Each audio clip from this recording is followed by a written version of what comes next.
Welcome to Sweet Life Beat Life. We hope this video helps. You start by confirming your OS and version so you access the correct settings immediately. Once done, open Settings, then Keyboard or System Preferences and find the Shortcuts or Hotkeys panel. This is where modifications live. Make sure to backup or note current mappings before you change them, because restoring is faster than troubleshooting later.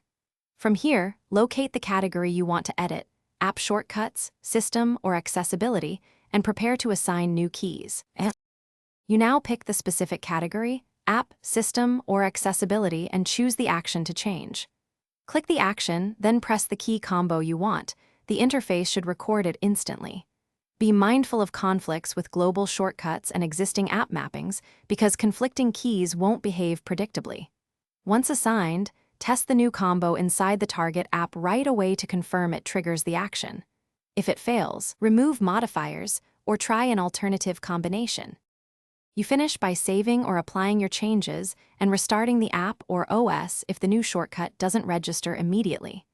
Make sure to document any custom combos so you can reproduce them later on another device. If something breaks, revert using your backup or hit Restore Defaults, then reassign more conservatively.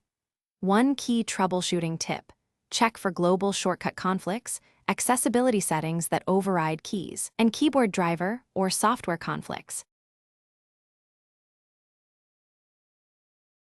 Thanks for watching. Consider subscribing if we helped you.